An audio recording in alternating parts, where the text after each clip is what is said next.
He's trained in kickboxing and Brazilian Jiu-Jitsu. Representing Rhinos MMA. Sponsored by Garcia's Auto Sales, Big Wheels, Custom Auto Care, and MK Paint and Design LLC. Weighing in at 169.8 pounds. With a record of 13 wins and 7 losses. From Lafayette, Indiana, your challenger,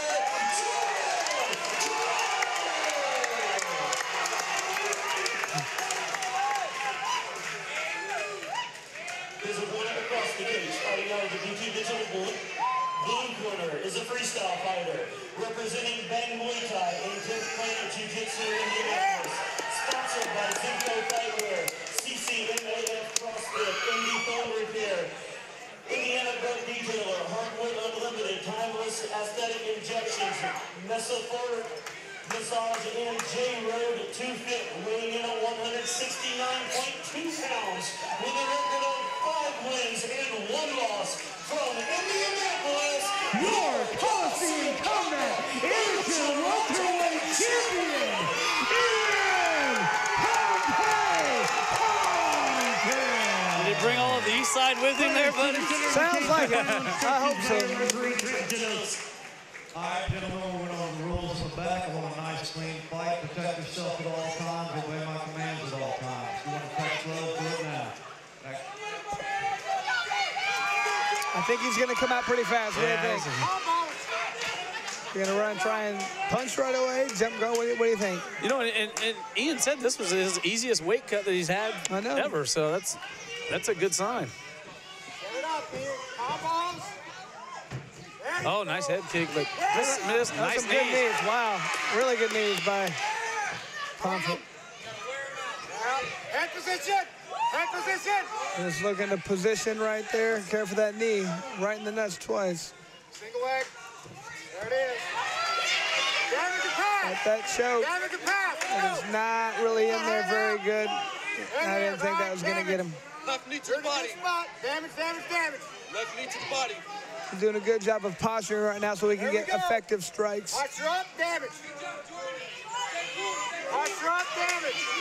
Guards open. Guards wide open.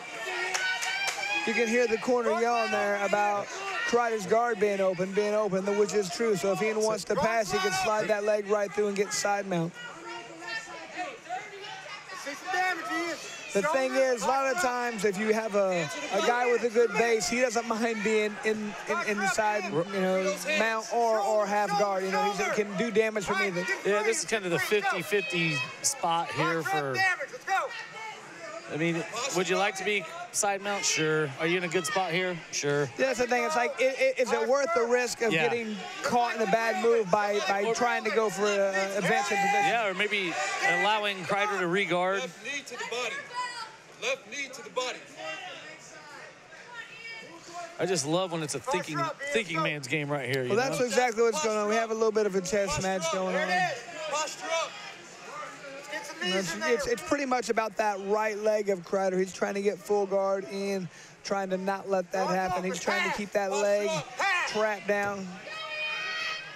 You see how he steps over that left leg, our Crider's right leg with his left leg. Knee slice. Come on with that knee slice. I want to see some more damage. 1 minute. 1 minute, Ian, let's go. So I think Ian's corner is telling the right thing. He needs to be doing damage right here for a couple reasons. Winning the round and not being stood up. You're winning the round, you're in a good position. That's exactly what you need to keep busy and keep winning.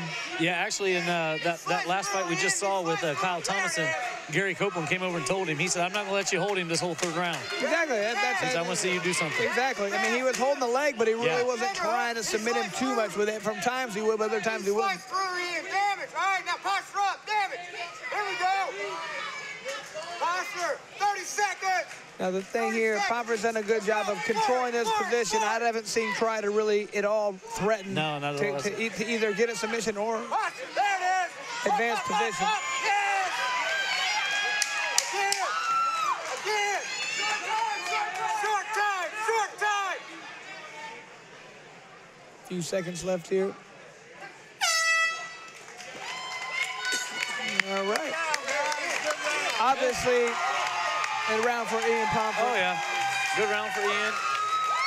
But Crider didn't take a whole lot of damage Didn't either. take much damage, but he just got out positioned. Yeah, he was out position. So, I mean, you have to really wonder what Crider's thinking right now. What's his game plan going to be? He's going to have to do whatever he can to stop this takedown. Right. Because he's shown right now that Ian can hold him down. Right. I didn't really see, it wasn't even really close to him getting out of that. I would be interested if Ian's going to want to try and mix it up a little bit or more, throw more punches, but I'm not sure why he would when he has the recipe for success right there. He's going to make Crider make the changes to adapt. Right, and it's not always the most aesthetically pleasing to watch from a non-MMA standpoint, but when you understand the game, it's the technique and the science behind it is amazing. Yep. Crider looks a little tired right now. He does. He's giving some deep breaths right there. Yeah, some deep breaths. His arms are a little tired.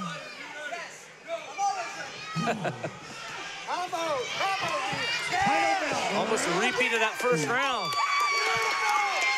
And Crider coming forward, already getting caught in the choke. That's a problem for him. He's going to get on the bottom here if he's not careful already. He wants to create space, not. He wants to create some distance, not take away that space. Head position, Ian. Head position. Get that good head position. Ian's in a good spot right now, just keeping pressure on him, landing some knees. Might try and get a leg sweep in here right now. Trying to tie up the leg, trying to get this takedown, working it. Crider trying to keep his back flat against his fence. Here he goes with the takedown. Oh, now back to the guillotine, but not even getting the guillotine. It's almost a rinse and repeat of round one. Yeah. Some knees to the midsection. Yep. Clinch against the fence, get the takedown. So as I say, Crider's got to do a better job of keeping that distance right there. If he's getting in close, he's not winning the fight. 1 minute pass. Posture up damage. Posture up damage. It's good, like to see Crider use the fence right now, try to stand back up. Trying to control the head, which is nice, but he's got to finish that up with either going for a guillotine choke or trying to use it to get the fence to put his back against and try and stand back up. Well, you know, okay, we mentioned Habib earlier, and it's in positions like this where he's really dominant, where he hooks his opponent's legs and gets him triangle. Why don't we see maybe more of that down here? You know, it's kind of a move I've never seen anybody do besides him, to be honest with you. I've been playing around with it myself and working on it, and the problem I see with it is you can't really do too much from it, but it's so effective as far as keeping people held and tight, and you can punch them. It works really well. So I think that you will see a lot more of it as time comes, but still kind of a newer move. Yeah, it just looks like Crider is maybe trying to position himself for an armbar, but I mean, there's just really, you know, both guys are trying to do little things right now to win the round. Pomfret's not really wanting to lean up to throw many punches. He's just trying to stay nice and tight and throw little tiny punches to try and feel like top position's winning it for him. Yeah, and there's a good hammer fist right there from Pomfret. 30 seconds. 30 seconds. Front squat, Ian. Front squat slamming. Front squat slamming. I said, Crider once again doing a good job of not taking much damage. But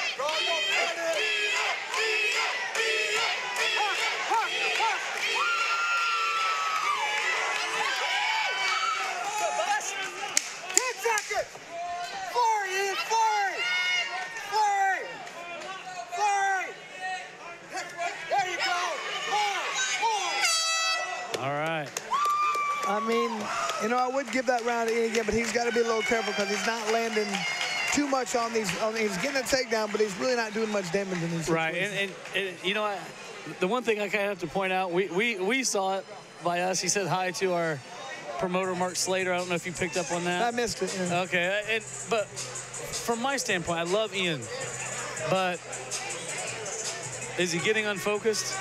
Well, I don't know. He looked up and said, "Hey, boss." Yeah, well, he just needs to make sure he's doing some damage to these guys because at the next level, when they're 5-minute rounds, you know, they might send you up in that position. Right, exactly. You better be able to get the takedown every time.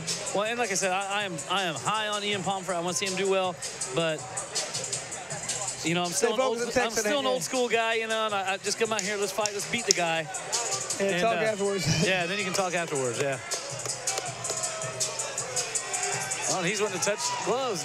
Yeah. You guys are, okay. Well, maybe they're settling their beef here, too. Yeah, well, usually it all gets solved in the cage. There's nothing you can say afterwards. Don't worry about it. Third and final round, Colosseum combat. Let's see if we go kick, and then some knees to the midsection, and a takedown. That's been the recipe so far. Oh, right into the takedown. And just an easy takedown. I mean, Crider's not really giving much of a fight for it. And he really doesn't have an answer right here. No. And this is a good spot for Ian to be out more towards the middle of the cage. Maybe he can clear that out and get that side mount or cross mount. But he seems to be content just hanging out. Yeah, I mean, I think in his mind what he's thinking is, why would I want to do anything different? I feel like I'm winning the fight. So, you know, advancing position puts me at some form of risk. Why do I want to do it?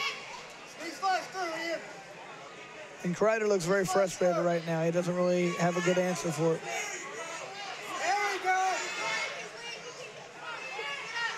I mean, look, he's achieved full guard. Yeah. I mean, but what is, you're still losing the fight. You're on bottom. And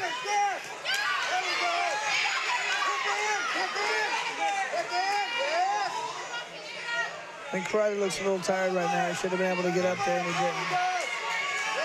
didn't. Good job by Pomfret again to remain on top and see if he can at least do some more damage here. He's got Crider's glove trapped down with his legs now. Yeah. Well, Crider does a good job recovering.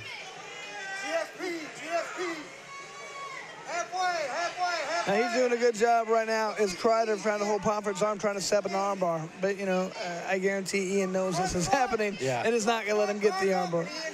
Guard is open. Posture up.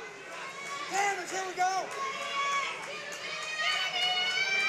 Guard's open. Now, the referee is letting them kind of work right now. I wouldn't be surprised at some point if he stands them up, because there's really not a lot of damage being done. No, there's not a lot of damage. And 1 minute.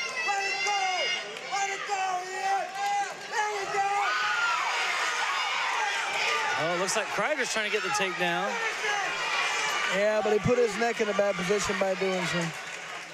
You know, I always hate it when I refereed and I'd see two guys and they'd kind of be stuck like that. I'm like, all right, guys, I'm getting ready to go and stand them up. And then one guy stands up, starts throwing some punches. I'm like, ah. Yeah. And then they go right back to the position they were in. Yeah.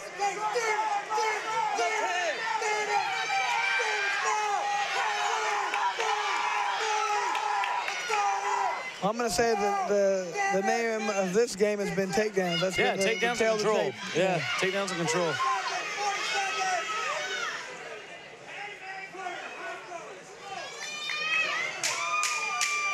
Here we go, the last 10 seconds. I mean, it would have been good if we could have had a little bit more mystery about this, but I think this is kind of a no-brainer. Yep. And we will see. We're going to another judge's decision for a title fight. There you see Ian Pomfret holding up the hand of Jordan Crider. Their beef is settled.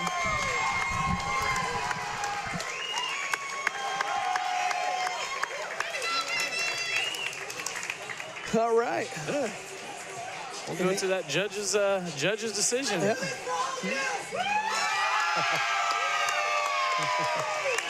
What'd they say there? He said, "This is for all of you." Ah, there we go. Like it. I love his intensity, though, man. I'm telling you. Yeah.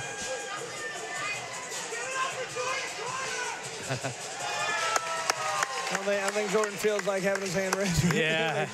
Please leave me alone. But, you know, I mean, here's the thing.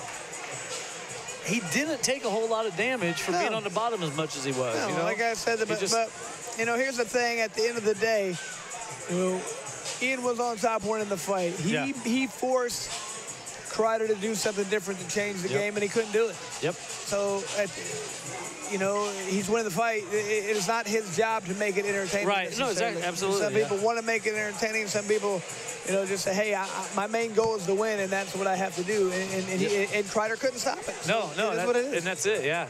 If it's not broke, you don't fix it, right? Yeah, I mean, it sounds great and easy to just start throwing punches, but then when you're up 2 rounds to none, you get knocked out, everybody calls you an idiot and a stupid fighter. Yeah. But it's all right, you are. Yeah.